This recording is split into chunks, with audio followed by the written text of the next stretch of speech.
Terima kasih Anda kembali bersama kami di kesempatan pagi ini dalam sebuah program khusus kita di setiap Kamis pagi, yaitu Kearifan Lokal Sumatera Barat. Di mana sabda ya, kita ketahui Sumatera Barat yang dulunya bernama Minangkabau itu memiliki ratusan bahkan mungkin ribuan ya kearifan lokal yang mestinya kita coba reaktualisasi kembali, kita munculkan kembali di tengah-tengah serbuan budaya-budaya global hari ini ya. Dan kenapa kita harus merasa merasa tidak menghargai atau mempresiasi kearifan lokal kita, padahal kearifan lokal tersebut terbukti hari ini ya banyak dibuktikan orang kalau itu lebih atau katakanlah mempunyai solusi-solusi yang dibutuhkan orang hari ini. Nah, sahabat budaya, untuk kali ini saya bersama Bapak Dr. Andes Januardi ya. Januarisdi, maaf. Iya, saya bersama Bapak Dr. Andes Januarisdi dan gelar beliau ini agak unik ya. Jarang-jarang saya temukan gelar seperti ini, sahabat budaya.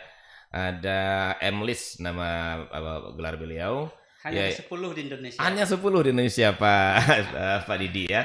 Panggilan sehari-hari beliau selalu berkerap dengan Pak Didi ya. Jadi beliau Dr. Andes Januarisdi M.Lis, yaitu Master of Library and Information Studies McGill University, Montreal, Kanada, yang tamat beliau tahun 93 ya.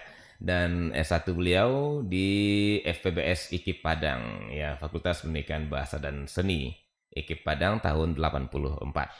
Baik, sahabat budaya, pagi ini kita akan coba ungkap dan ungkit gitu ya Pak Didi ya. Iya, ungkap dan ungkit sesuatu yang selama ini sama. Kata-katanya sama ya Pak Didi ya. Cuman kalau ungkap mungkin agak-agak masih istilahnya biasa-biasa lah gitu ya. Wajar-wajar gitu ya. Tapi kalau udah ungkit, nah ini lain lagi ceritanya. Dengan energi. Ada energi mengungkit ya. Nah, apa yang mau saya ungkit sama budaya adalah ada 3 perkara di adat Minangkabau ini yang selama ini sebenarnya sudah jadi question mark juga nih Pak Didi. Jadi pertanyaan juga di benaknya orang-orang Minang ya. Apalagi orang non-Minang gitu ya. Betul. Tapi seakan-akan di apa ya? Dibiarkan berlalu begitu saja gitu ya. Tanpa sebuah jawaban yang pasti. Saya pikir begitu ya. Apa itu? Pertama adalah persoalan matrilineal. Yang kedua persoalan kawin sasuku, yang ketiga pusako gitu ya. Kenapa saya katakan demikian? Karena tidak dipungkiri lagi bahwa Minang sama dengan Islam sama dengan Minang gitu ya. Karena adat Syarak Basani Kitabullah. Tapi ternyata ada 3 perkara ini yang tidak senada dengan Islam. Ya, persoalan matrilineal, Islam lebih keturunan kepada ayah. Persoalan pusako, Islam lebih banyak laki-laki. Tapi di Minangkabau justru perempuan gitu ya. Kemudian kawin sasuku gitu loh. Di Islam tidak ada no problem. Ya, sedangkan saudara seibu saja boleh gitu ya. Kecuali saudara sebapak kan gitu ya, Pak ya. Nah, tapi ditabukan di Minangkabau. Nah, ini ada apa nih? Padahal adat bahasani syarak bahasani kitabullah. Tapi 3 hal ini sepertinya tanda kutip itu seperti ada konflik ini dengan dengan syarak. Ya, makanya pagi ini Pak Didi ya, kita coba angkat perbincangan kita dalam topik 3 perkara terkesan 3 perkara dalam adat Minangkabau terkesan konflik dengan syarak gitu ya Pak Didi ya. Baik sahabat budaya, sebelum kami mulai perbincangan Pak Didi, seperti biasa saya sampaikan Anda juga bisa nanti memperdalam perbincangan ini dengan pertanyaan Anda kah atau dengan pendapat-pendapat Anda kah melalui 812 414 maupun melalui 0811 66 09240. Dan Anda pendengar juga bisa menonton acara ini di live streaming kami melalui channel YouTube Pro 4 RRI Padang. Nah, itu dia Pak Didi. Dan mungkin juga bisa kita sampaikan Pak Didi juga pada channel YouTube ya. Oh iya. Didi TV. Didi TV ya. Oke. Anda juga bisa lihat bagaimana gebrakan Pak Didi nih soal adat Minangkabau di Didi TV ya. Oke. Baik Pak Didi, kita mulai saja barangkali berbincang kita tentang 3 perkara nih Pak Didi. Saya terus terang ngomong sampai sekarang pun masih ada question mark besar dalam pikiran saya gitu ya. Kenapa Minangkabau mengambil garis keturunan dari ibu? Padahal Orang Islam mengajarkan keturunan itu dari ayah, bin gitu ya, bin dan binti gitu loh. Nah, kita mulai dari satu persatu nih, Mbak Didi. Silakan, Mbak Didi. Kenapa ini terjadi? Assalamualaikum warahmatullahi wabarakatuh. Waalaikumsalam warahmatullahi wabarakatuh. Saya mau menyampaikan salam dulu untuk nenek mama alim ulama Cedek Pandai sadonyo. Mohon izin hariko ambu hadir di Pro 4 menyampaikan misi pesan dari mama sadonyo.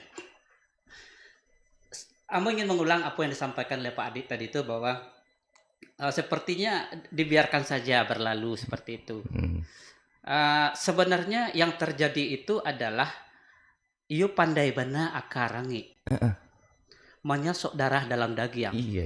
Lapat dia saja maka tahu. Iya. Jadi ini adalah strategi yang sudah diterapkan oleh musuh-musuh Islam jauh sebelum kita kemerdekaan kita. Bahkan Perang Padri pun itu adalah sebuah korban sebenarnya. Jauh sebelum itu. Nah, saya ceritakan sedikit dulu latar belakang saya kenapa sampai saya sebegitu kekehnya mengangkat, lebih daripada itu mengungkit soal adat Minangkabau. Bahkan pada edisi pertama dari DDTV itu saya menyampaikan statement yang sangat kontroversi mengatakan bahwa adat Minangkabau itu adalah peradaban tertinggi di dunia. Jadi membuat orang menjadi question mark. Disitulah mulai terasa, oh jangan-jangan iya atau enggak gitu. Iya. Nah, yang saya latar belakangnya ilmu bahasa, linguistik. Dari SMA sudah masuk jurusan bahasa, kemudian S1 juga bahasa. Disitulah saya pahami bahwa sebenarnya inti dari kebudayaan itu adalah bahasa. Sehingga musuh-musuh Islam itu pun menggunakan bahasa, kata-kata untuk menyerang Islam itu sendiri. Itu sudah diingatkan oleh Allah dalam surat Al-Baqarah ya, 120 kalau tidak salah itu. La taqulu ro'ina qulu unzurna. Karena Nabi Rasulullah sendiri pernah korban ketika sahabat memanggil beliau dengan sapaan ro'ina, ternyata orang Yahudi dan Nasrani menggunakan bunyi yang sama, kata yang sama, tapi dipelintir sehingga maknanya berbeda. Turun ayat itu. Nah, itu sudah dilakukan dan sekarang sudah dilakukan juga. Setelah itu saya masuk ke jurusan Library and Information Studies. Disitulah saya pahami strategi yang dilakukan oleh musuh-musuh Islam untuk menyerang Islam. Cara mereka menyerang adalah dengan memberikan label-label informatif. Label. Sekarang ini yang sangat gencar adalah kita diberikan label terorisme, fundamentalisme, dan sebagainya itu. Nah, kemudian ketika saya masuk ke dalam dunia kebudayaan setelah pulang sekolah, disitulah saya sadari bahwa terlalu banyak kita dilabel-labeli yang ternyata kontraproduktif terhadap kita. Satu di antaranya yang kontraproduktif itu adalah label matrilineal. Nah, di sini masuknya nih.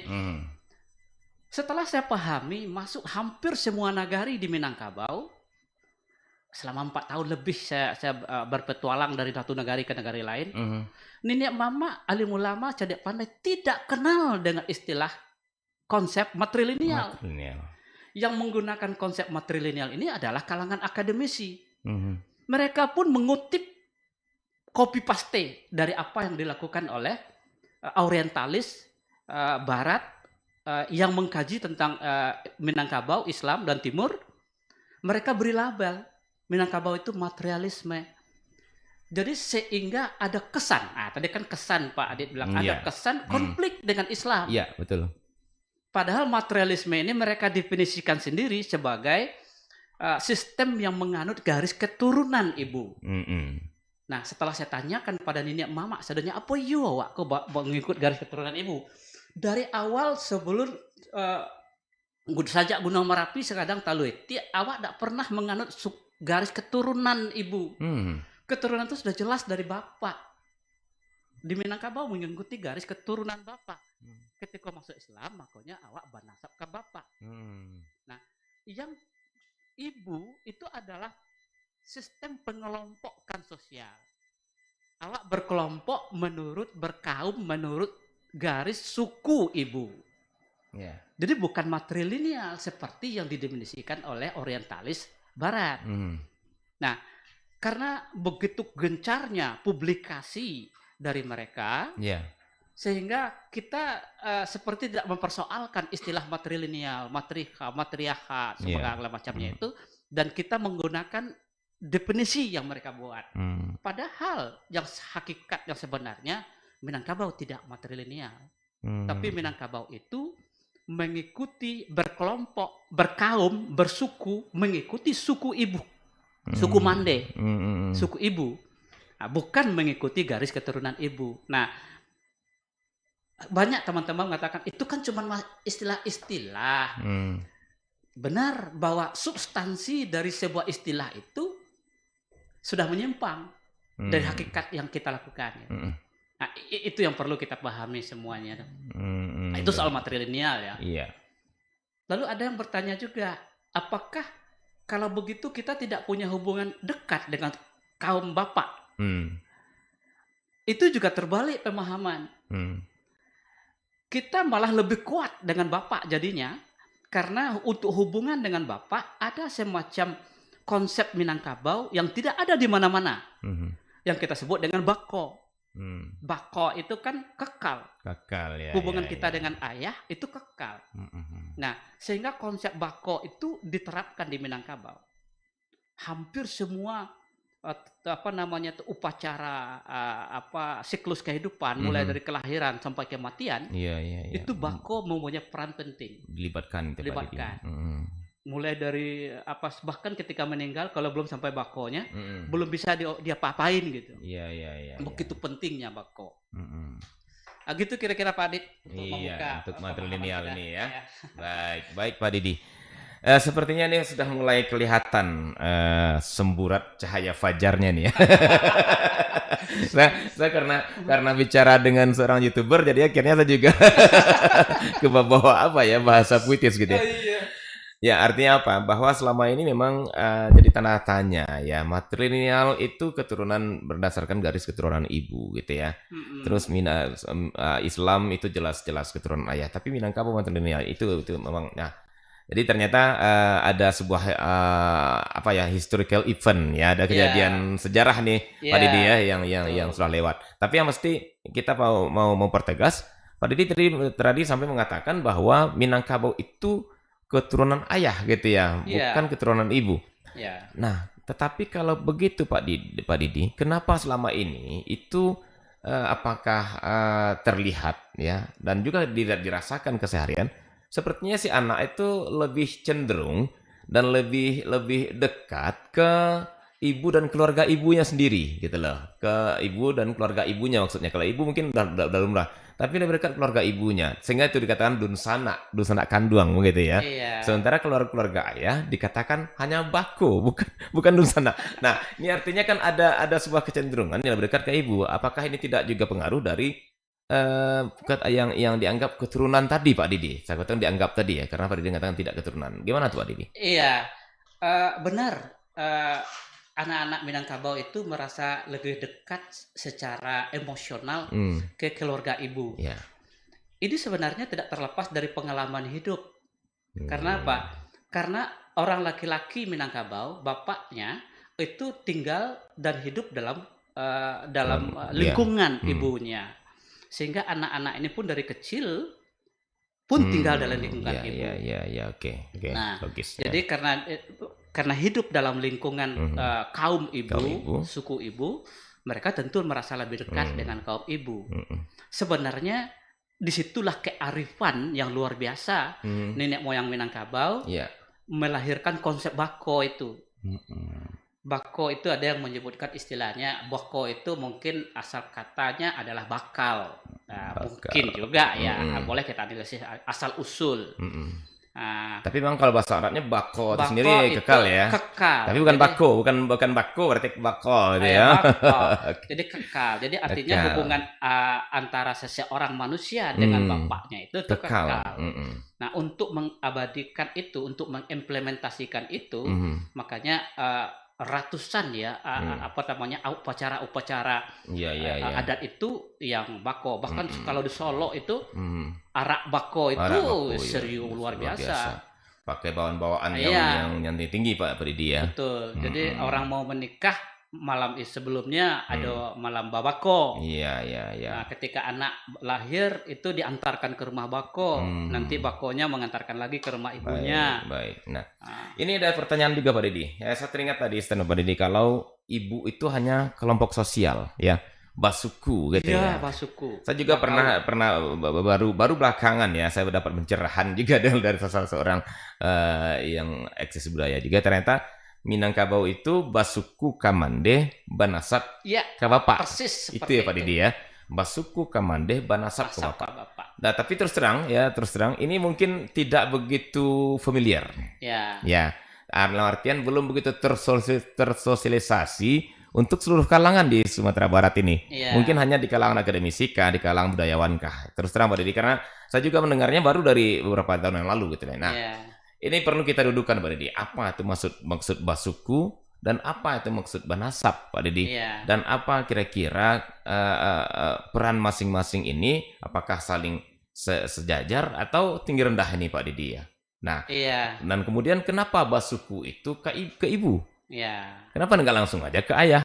Toh orang kalau patrilineal, kalau kita mengatakan bahwa Minangkabau patrilineal, ya orang patrilineal biasanya marganya dari ayah juga. Sukunya dari ayah juga gitu ya, atau klannya dari ayah garis ayah juga bukan ke ibu. Nah ini kan pertanyaan-pertanyaan yang muncul kira-kira. Gimana tuh Pak Didi menjelaskannya? Banyak pendapat ahli yang mempertanyakan tentang asal usul Minangkabau itu basuku kamande. Ada yang menyebutkan bahwa ini memang sudah tradisi dari Proto Melayu dan Detro Melayu. Ketika orang bertanya pada saya, apakah basuku kamandeh itu, basuku ke ibu itu di Kerinci lebih dahulu daripada di Minangkabau? Ada yang bertanya seperti itu. Apakah Kerinci itu mengikuti basuku ke ibu itu pengaruh dari Minangkabau? Pertanyaan itu muncul. Jawabnya adalah kalau sama-sama Proto Melayu berarti memang sudah tradisi dari awal.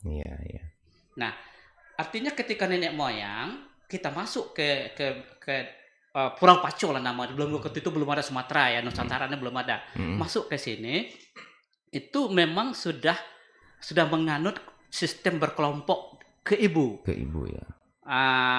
Kita tidak tahu apakah itu naluriah, apakah itu memang hakikatnya manusia ya. Tapi ketika itu adalah berkelompok secara sosial, berkaum. Nah, ke suku ibu. Kemudian ada lagi yang menjelaskan bahwa itu adalah buatan dari nenek moyang kita. Angku datuk ketemonggongan dapat pati nasa batang. Itu bisa dibenarkan dan barangkali itu benar juga. Mungkin beliau memberikan penguatan terhadap tradisi yang sudah ada. Kita berkaum, bersuku ke ibu. Nah, artinya apa? Adat yang dibuat oleh datuk ketemonggongan dengan perpatian nasa batang itu adalah adat yang sudah teradatkan. Sudah selaras dengan adat, sudah selaras dengan adat yang sebenarnya itu sunatullah, hukum Allah. Nah, lalu bagaimana dengan soal nasab? Nasab ini jelas, syariat Islam sudah jelas menyampaikan bahwa nasab kita itu adalah ke ayah. Nah, bahkan saya lupa ini tentu oleh ulama bisa ikut menjelaskan bahwa Nabi pernah memberikan nama kepada anak angkatnya dengan nama beliau, lalu ditegur. Allah keluar hadis bahwa dia ubah namanya belakangan karena akan mempengaruhi nasabnya nanti. Dia nasabnya bukan Nabi Muhammad SAW.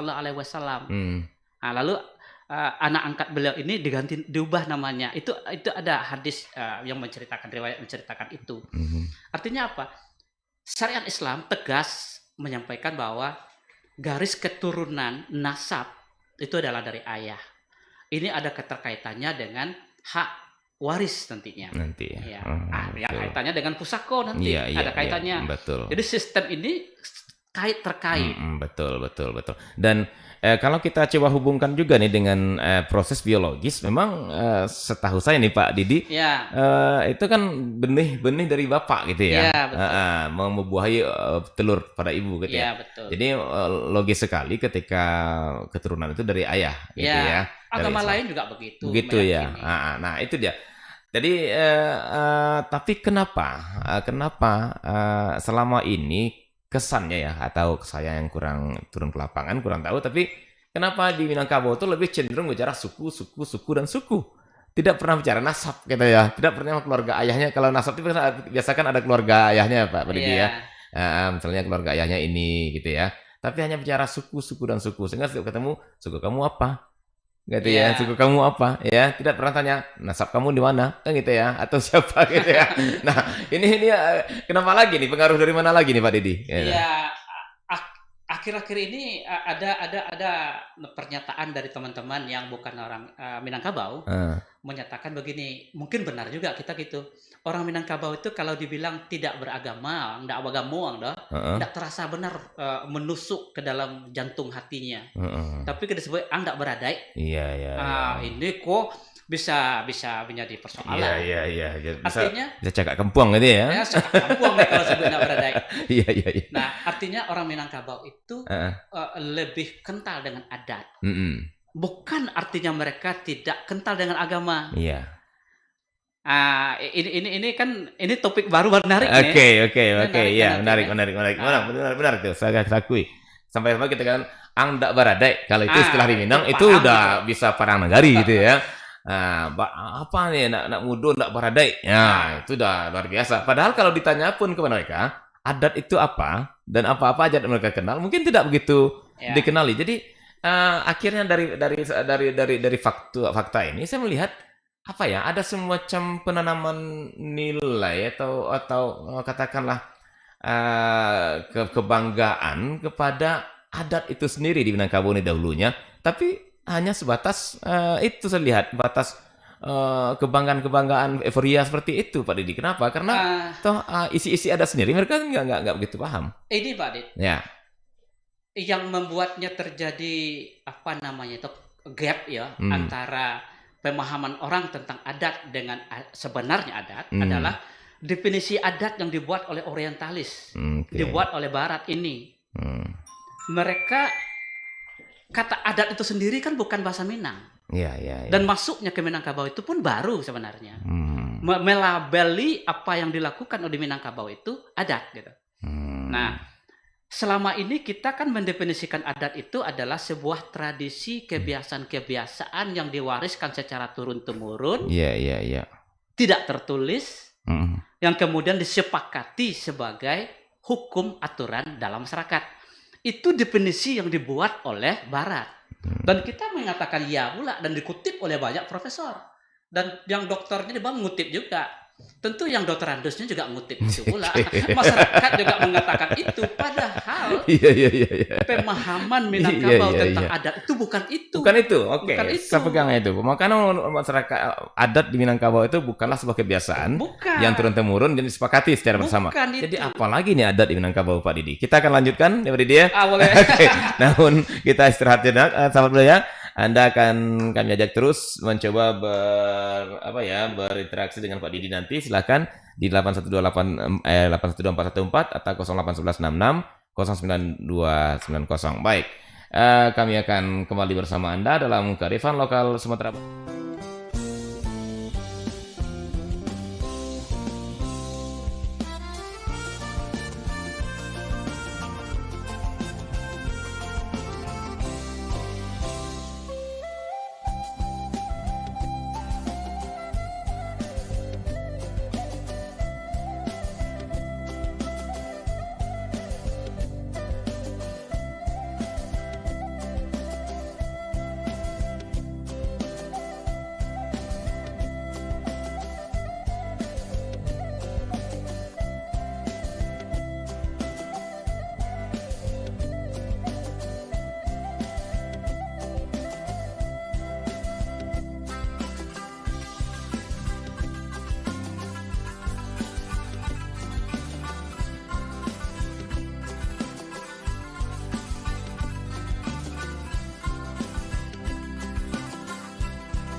buatan manusia ini, buatan nenek moyang kita ini jelas tidak mungkin bisa bertentangan, konflik dengan apa yang dibuat oleh Tuhan. Sehingga adat yang dibuat oleh manusia itu akan menjadi 3 nantinya. Ada adat yang teradatkan, ada adat yang diadatkan, dan ada adat istiadat. Nah, hakikatnya ketiga-tiga ini adalah adat yang sebenar adat. Makanya tidak boleh konflik. Baik. Ini sepertinya kita sudah masuk ke nanti topik baru nih. Kita kembali ke matrilineal ya. Ada 3 perkara. 3 perkara aja belum putus hari ini saya pikir. Baru 1 perkara masalah matrilineal. Nah, kembali ke pertanyaan saya awalnya Pak Didi ya, bahwa kesannya orang Minangkabau itu lebih taindua ke bahasa orang kini ya, atau memang lebih cenderung ke keluarga ibu ya. Bahkan ketika ditanya, ini juga menarik ya, dikatakan pertama suku memang ya ibu, yang kedua kampung pun gitu lah ya. Kampung pun. Di mana kampung? Dia selalu tetap menunjuk ibunya. Ya, kampung ibunya, di mana keturunan pertama ibunya. Katakanlah keturunan pertama ibu itu dari garis keturunan ibu itu adalah Solo semuanya atau Bukit Tinggi, atau dia kan menunjuk di sana gitu ya. Kampung di mana? Di Solo, di Bukit Tinggi, di Bukit. Yang arah ibunya bukan bapaknya. Nah, sejauh itu mendalamnya penanaman nilai-nilai kedekatan ke keluarga ibu di Minangkabau ini, apakah itu bukan berarti bahwa Minangkabau itu matrilineal, Pak Didi? Kembali ke tadi definisi matrilineal tadi kan kita tidak sepakat dengan itu adalah kebudayaan Minangkabau. Kebudayaan Minangkabau itu berkaum kayak ibu. Berkaum. Tapi dampaknya yang Pak Adik ceritakan tadi bahwa Minangkabau itu terlalu mandeh oriented. Iya, mandeh oriented bisa dikatakan demikian. Ditanyakan dari mana kampung pasti menyebutkan kampung ibu, bukan menyebutkan kampung bapak. Itu sudah diprediksi oleh nenek moyang Minangkabau. Diprediksi oleh nenek moyang. Jadi artinya nanti satu ketika anak Minangkabau itu akan terlalu berorientasi ke ibunya. Nah, oleh karena itulah mereka membuat suatu tradisi, suatu penafsiran, suatu aturan, ketentuan adat yang namanya bako tadi. Bako. Nah, untuk membuat hubungan itu lebih dekat. Bahkan di Minangkabau itu perkawinan yang ideal itu babaliak kabako. Babaliak kabako ya. Anak Minangkabau itu sangat dibanggakan dulu kalau babaliak kabako. Betul. Artinya menikah dengan keluarga bapak ya? Ya, keluarga bapak. Oke. Jadi apa istilahnya itu? Kuah lata tunggang kanasi ya. Nah, itu kebanggaan. Nah, tradisi itu mungkin masih berlangsung sampai sekarang. Dan termasuk saya sendiri kan ibu dari anak-anak saya kan adalah anak mama. Anak-anak bako. Anak bako ya. Ini sebuah kebanggaan Minangkabau. Itu sudah diantisipasi nenek moyang kita. Kenapa kok harus ibu gitu? Karena kalau seandainya tidak nenek moyang Minangkabau dulu memutus kita berkaum ke ibu, maka ibu ini akan mengalami nasib yang sangat tragis sekarang. Oke, menarik sekali. Kenapa? Pertama ya, kita semuanya sudah berkumpul dekat ayah, laki-laki semuanya. Sementara perempuan siapa yang ngurusnya? Tentu akan terpisah. Seperti kita membayangkan nasibnya bapak sekarang. Seolah-olah bapak itu kan abu dete tungku. Sebenarnya itu adalah satu cara nenek moyang Minangkabau membackup, melindungi perempuan. Dengan matrilineal tadi. Iya, melindungi perempuan. Dengan berkaum ke ibu tadi. Berkaum ke ibu sehingganya perempuan ini terlindungi baik secara materi maupun secara sosial. Oke. Nah, kalau seandainya tidaklah kita bersuku ke ibu, saya tidak membayangkan bagaimana susahnya ibu sekarang dalam kondisi ekonomi yang begitu sulit, pertahanan ekonomi tidak ada, tidak ada yang melindungi. Bahkan begini yang saya khawatirkan ya, kalau di Minangkabau itu anak yatim tidak begitu besar persoalan. Yang kita khawatirkan adalah anak piatu. Nah, kalau yang ibunya meninggal, dia menjadi anak piatu. Bapaknya ini akan mencari ibu baru. Dan anaknya ini siapa yang ngurusnya? Nah, inilah bako. Nenek moyang kita membuat istilahnya itu sistem atau adat yang babako itu. Tapi justru faktanya Pak Didi, ketika seorang ibu meninggal, anak justru merapat ke keluarga ibunya yang banyak gitu ya Pak Didi, bukan keluarga bakonya. Ini kenapa lagi nih Pak Didi? Eh, saya kira kok di sini kalau dia kalau bapaknya meninggal, Iya. berarti dia yatim. Iya, Nah, iya, aman yatim. ya kan? Oke. Berarti masih ada keluarga ibunya masih ada. Iya, betul. Yang membuat sulit ini kalau ibunya meninggal. Ibu meninggal. Biasanya dia kalau nggak tinggal langsung dengan bapaknya, tinggal dengan keluarga ibunya juga, dengan neneknya. Istilah itu dia. Iya. Ya, istilah nenek itu kan lebih akrab kan dari ibu nih. Iya. Iya. Jadi sebenarnya kalau bapaknya meninggal, anak ini kan biasanya mengikuti keluarga ibunya. Keluarga ibunya. Iya, itu dia. Nah, ketika di dalam keluarga ibunya itu apa namanya istilahnya itu bapaknya kawin lagi, ya. Anak ini akan kesulitan biasanya. Oke. Nah, oleh karena itu ini bako yang dibuat oleh nenek moyang Minangkabau sebagai sebuah sistem yang menghubungkan antara satu orang anak dengan nasabnya, sehingga tidak terputus dengan nasab bapaknya. Nah, biasanya anak ini kan ditinggalkan bapaknya nih. Iya. Nah, kalau udah tinggalkan nanti putus nanti itu jadinya. Yang berbahaya lagi kalau sudah tidak pulang-pulang lagi, dia beranak lagi, bertemu nanti kawin senak, sebapak lagi anaknya.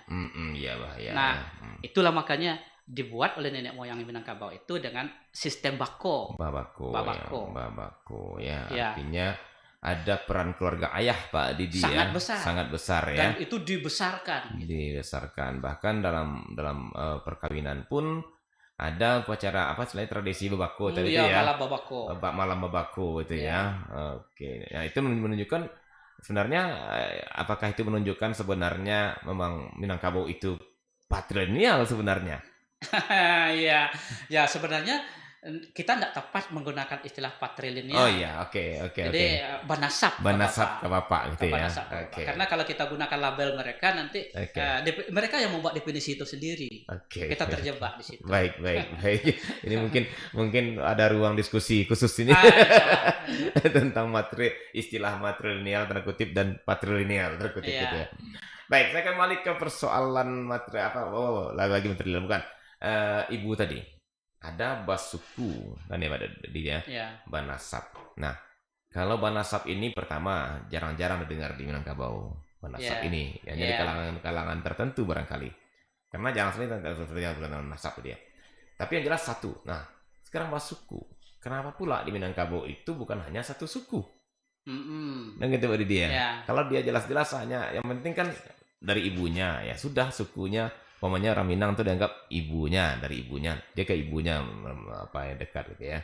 Nah sekarang kenapa justru dalam di Minangkabau itu setelah suku Minang ada lagi suku-suku yang lain gitu ya, sehingga tepat dikatakan basuku kan gitu Pak Didi. Artinya ada perbedaan suku nih.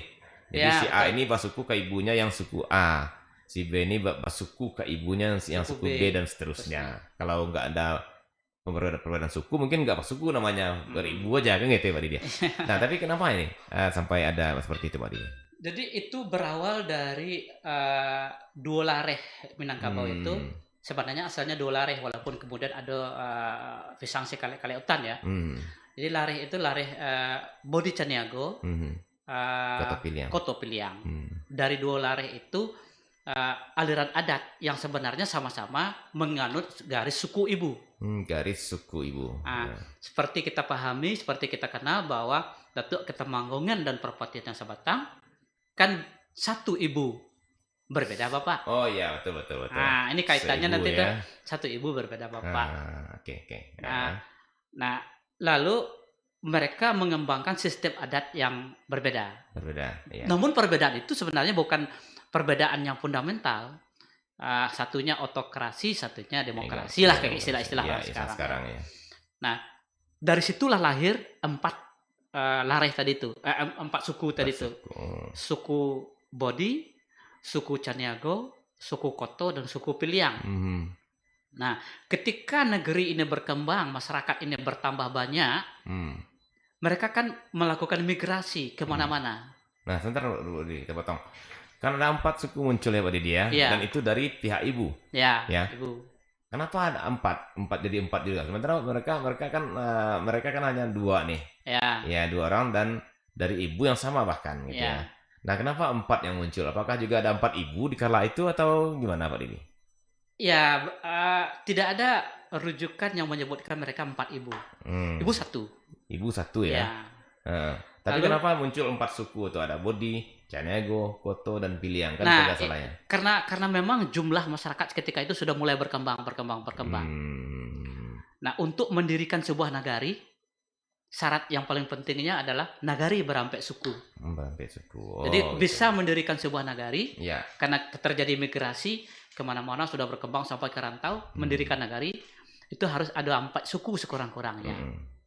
Nah, awalnya memang suku yang 4 itu, Bodi, Caniago, Koto, Piliang. Ya. Kemudian karena memang ini keturunan banyak, mereka boleh membuat suku baru, membuat kelompok baru ketika itu, zaman-zaman itu. Sehingga sekarang sudah berkembang menjadi ratusan suku. Nah, kalau seandainya cuma 4 itu saja, barangkali akan sangat besar jumlah anggota suku itu. Jumlah anggota suku ya. Nah, tapi sekarang setiap suku yang lahir itu pasti dia tahu kemana hierarkinya. Iya. Nah, itu namanya suku ya. Nah, itu sekarang mesti di apa namanya, direvitalisasi oleh nenek mama di Minangkabau. Tentu jelas pemerintah juga harus ikut intervensi ke situ, fasilitasi situ, sehingga nanti anak kebanyakan kita tuh tahu persis dia kemana hierarki larinya. Betul. Nah, kalau dia misalnya katakanlah sukunya pisang kemana, sukunya apa lagi namanya tuh, atau kemana pergi larinya tuh. Itu akan menemukan lembago Minangkabau yang seutuhnya. Nanti akan bertemu di situ lembago itu. Karena sekarang kan kita menemukan lembago Minangkabau ini agak rumit. Ya. Ada yang lembago berbeda dengan lembaga ya. Nah, lembaga sekarang itu kan organisasi organisasi masyarakat. Iya. Nah, kalau lembago ini memang membusik dari bumi. Membusik dari bumi, dia di nagari tumbuhnya. Oke. Karena makanya nagari tadi berampe suku. Baik. Nah, di ujung-ujung perbincangan nih Pak Didi, kita masih butuh banyak waktu, lebih kurang berapa menit lagi, 10 menit. Nah, matrilineal sekali lagi saya sebentar ya, kita coba rujuk sedikit sebentar gitu ya, karena memang itu berkembang. Ya. Nah, di paham matrilineal seakan-akan ibu itu punya kedudukan yang luar biasa. Katakanlah perempuan, katakanlah kaum ibu gitu ya, luar biasa. Nah, sampai seluruhnya tuh nanti kita bahas mungkin di episode berikutnya, pusaka apa segala macam, rumah gadang, iya kan, kemudian keturunan dari dia segala macam. Nah, dan bagaimana dengan posisi ayah? Apakah memang begitu yang di sabana adatnya Minangkabau Pak Didi gitu loh. Jadi perdebatan ini memang luar biasa ya. Kalau orang-orang yang laki-laki akan mengatakan, kenapa kok ibu terlalu dominan di Minangkabau? Sementara orang perempuan mengatakan, kok laki-laki sih sadonya? Jadi datuk kok laki-laki, kok enggak bisa kami yang berdusi di datuk? Iya, menarik perdebatannya. Nah, jadi bukan dominasi sifatnya, tapi menempatkan posisi perempuan sesuai dengan hakikatnya. Iya. Bagaimana hakikatnya perempuan? Dalam urusan-urusan yang tidak harus perempuan, hak laki-laki dominan. Apakah laki-laki? Kenapa Minangkabau tidak ada datuk laki-laki? Perempuan. Iya, tidak ada datuk perempuan. Iya. Datuk laki-laki semua. Sebenarnya pemimpin itu adalah orang yang hadir di tengah, di lapangan, yang sangat riskan kiranya kalau seandainya perempuan yang tampil di tengah, di depan. Tapi jangan main-main. Semua keputusan yang diambil oleh seorang penghulu akan tidak bisa dilakukan kalau tidak seizin atau sepengetahuan, sepersetujuan dari Mandesoko. Nah, bahkan semua atribut datuk itu harus diletakkan di rumah Mandesoko, bukan di rumah istrinya. Itu melambangkan bahwa kalau datuk akan turun ke gelanggang, turun ke Pamedanan, minta izin dulu harus menyampaikan ke Mandesoko dan harus sudah berbincang dengan Mandesoko. Nah, Baik. jadi demokrasi di Minangkabau itu walaupun yang memutuskannya itu adalah pengulu seorang laki-laki, Iya.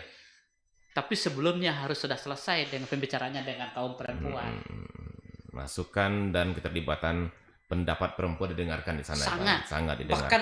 menentukan. Yang diwakili oleh Mandesoko. Ya. Nah, Mandesoko itu sendiri sebenarnya apa, Pak Didi? Iya, jadi ini sudah mulai pudar ya. Pudar, betul. Jadi sebenarnya konsep Minangkabau itu adalah mande. Konsep Minangkabau mande. Mande Soko. Nah, maksudnya mande, ada juga yang menyebutkan mande Sako ya. Iya, mande Sako. Yang benar tuh Soko Sako. Yang itu kan hanya varian bunyi ya. Setiap daerah kan akan beda-beda. Dialek ya. Dialek. Oke. Nah, itu sebenarnya adalah ibu kandung dari seorang pengulu. Mande Soko itu. Ya. Ibu kandung dari seorang pengulu. Artinya mande Soko ini bisa berubah setiap masanya. Bisa. Kalau seandainya ibu kandung seorang pengulu itu sudah wafat, maka perannya, fungsinya, posisinya digantikan kalau masih ada adiknya. Kalau sudah tidak ada lagi generasi itu, turunnya kepada saudara kandung dari seorang pengulu, saudara perempuan ya. Oh, saudara kandung pengulu. Ya, saudara kandung perempuan pengulu. Kakaknya atau adiknya terserah. Nah, biasanya kakaknya. Yang tertua. Kalau seorang pengulu ini adalah yang tertua, tentu adiknya. Oke. Nah, dialah yang mempunyai peran sebagai mande Soko. Oke, begitu Pak Didi. Jadi bukan artinya keputusan musyawarah itu 100% diputuskan oleh laki-laki, tapi tidak. Laki-laki itu datuk itu pengulu itu cuma memutuskan.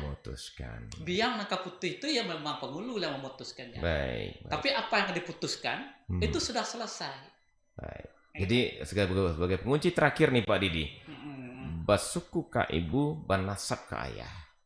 Ini makna yang terkandung di balik ini sesungguhnya apa nih Pak Didi? Apa yang pesan yang ingin disampaikan ini oleh nenek moyang kita? Basuku ka ibu, banasab ka ayah. Apa pesan yang harus kita bongkar nih hari ini? Silakan Pak Didi. Jadi sebenarnya itu adalah pengejawantahan dari syarak mengatur adat memakai. Syarak mengatur adat memakai. Ya makanya kita kan adat bosan di syarak bosan di kitabullah itu bukan falsafah. Ya. Itu adalah bai'ah, sumpah. Bukan falsafah. Ini siapa yang menyebutkan ini falsafah? Tetap kembali setelah saya telusuri karena saya masuk jurusan ilmu informasi dan perpustakaan. Saya telusuri semua dari mana asal-asalnya kok kita menyebutkan ABS SBK itu adat bosan di syarak bosan di kitabullah itu adalah falsafah. Adat Minangkabau itu menyebutkan memang orientalis. Tapi adat bosan di syarak bosan di kitabullah itu sumpah. Bai'ah. Kalau sumpah ini tidak bisa dimain-main. Kalau filsafah masih bisa diurak kalau filsafah masih bisa diurak gitu bisa ya. Diurak. Ini adalah bai'ah. Silakan lanjut. Nah, oleh karena itu syarak mengatur adat memakai, pengejawantahannya salah satu bentuknya adalah banasab ke bapak, basuku ke mande. Karena basuku ke mande itu tidak dilarang dalam agama. Ya, tapi kira-kira pesan apa ini? Dalam artian dengan basuku ke ibu ini apa yang mau diminta oleh nenek moyang kita dahulu ini? Iya, sebenarnya pesan itu sudah sangat jelas ya. Artinya labasuluh di Batuhari ya, gelanggang di mata orang banyak bahwa perempuan adalah sosok yang harus dihormati, dijaga, dilindungi dan dijunjung tinggi. Islam pun begitu. Islam pun bahkan menyebutkan siapa yang paling dihormati ya Rasulullah, ummuka, ibumu dan ibumu. Bahkan yang satu kali nggak salah dikatakan wanita itu tiang negara ya Pak Didi ya. Ketika hancur wanitanya, udah hancur negaranya gitu ya. Bahkan diyakini oleh orang-orang modern sekarang bahwa kokohnya sebuah negara itu apabila kokoh perempuannya. Minangkabau memang sudah lama ya, meyakini dan menerapkan itu dalam kebudayaannya. Baik. Nggak salah kalau di awal Pak Didi mengatakan ya budaya Minangkabau adat Minangkabau itu budaya terbaik apa? Ya peradaban tertinggi. Tinggi ya. Nanti orang akan menemukannya, Pak Dit. Iya ya. Ya, saya pernah ini bercengkrama di Mamuju ya, dengan teman-teman dari seluruh Nusantara, termasuk dari Bali. Iya. Saya ceritakan tentang Minangkabau. Beliau mengatakan, saya sudah tahu kok Minangkabau. Setelah saya renung-renungkan, mungkin kami dalam waktu 1 abad lagi akan seperti Minangkabau. Kata mereka. Wow, luar biasa. Karena proses itu lama. Minangkabau itu kan sudah pengalaman yang berabad-abad mengalami pengalaman itu. Nah, saya terkejut kemarin ini ada seorang ulama tokoh agama Bali Hindu menyatakan bahwa Hindu yang ada di Bali itu tidaklah Hindu yang ada di India. Kami ini sudah bertauhid, katanya. Nah, ini belum sampai 1 abad, baru 2 tahun. Mereka sudah mulai menemukan bahwa Hindu, Buddha yang di Bali itu adalah asli Nusantara yang sudah bertauhid, sudah mengakui dan meyakini Allah, Tuhan itu satu. Tuhan satu ya. Nah, ini kan artinya syahadat itu tinggal 1 lagi, baru 2 kalimat syahadat, baru 1. Tinggal 1 langkah gitu ya. Ya, artinya saya ingin menyampaikan bahwa nenek moyang Minangkabau dulu sebelum datangnya Islam sudah 1 syahadat. Asyhadu alla ilaha illallah itu sudah. Muhammadnya belum. Nah, kemudian berlangsung proses yang begitu hebat dan begitu tragis panjang, akhirnya sampai titik itu. Disitulah saya menyimpulkan bahwa Minangkabau adalah peradaban tertinggi di dunia. Ya. Oke. Baik, Pak Didi, menarik sekali perbincangan kita pagi ini dan sepertinya memang baru sampai matrilineal yang bisa kita kupas ya. Mudah-mudahan di lain waktu kita akan masuk ke kan ada 3 ya janji kita ya. Ada 3 perkara ini yang terkesan konflik. Padahal bukan konflik sesungguhnya. Ya, yang membuat kesan itu adalah orientalis Barat. Kemudian mereka lebih dahulu menyebarkan publikasinya, tulisan-tulisannya menyebar dulu, sementara kita diopok-opoki untuk tidak bertulisan. Kita hanya mempertahankan tradisi lisan dan kita disebut sanjung-sanjung bertradisi lisan, lupa menulis. Tulisan mereka sudah nyebar dan kita kutip. Baik. Ini luar biasa sekali Pak Didi. Baik, Pak Didi, terima kasih atas bincang-bincangnya di pagi hari ini. Terima kasih. Ya, Pak Didi, mudah-mudahan pesan-pesan yang ini boleh disampaikan ataupun pesan dari perbincangan kita bisa menjadi mineral renungan dan kalau bisa nanti bisa menjadi sebuah motor untuk menggerakkan kita bersama, membalikkan sirih ke tampuknya gitu Pak Didi ya. Membalikkan pinang ke gagangnya. Jadi membangkit tareh tarandam itulah alam Minangkabau gitu Pak Didi ya. Oke Pak Didi, terima kasih sekali lagi dan mohon maaf kalau kurang tepat ya dalam perbincangan. Saya juga minta mohon maaf pada masyarakat, terutama nenek mama angku yang ulama cerdik pandai. Kalau ada hal-hal yang barangkali tidak pas akan aku sampaikan, tapi jelas wujud dan maksudnya sama dan apa yang pikirkan oleh nenek mama saya itu. Baik, assalamualaikum Pak Didi. Waalaikumsalam. Assalamualaikum warahmatullahi wabarakatuh. Waalaikumsalam warahmatullahi wabarakatuh. Baik, sahabat belajar, demikian bincang-bincang kita dengan Bapak Januarisdi ya, tepatnya Bapak Januarisdi, Dr. Andes Januarisdi MLIS, wah gelar beliau. Itu jarang dikenal orang. Jarang dikenal ya. Lebih kenal orang dengan Mak Didi atau Pak Didi. Ya, atau dengan Mak Didi ya. Dalam topik 3 perkara di dalam adat Minangkabau yang terkesan konflik dengan syarak.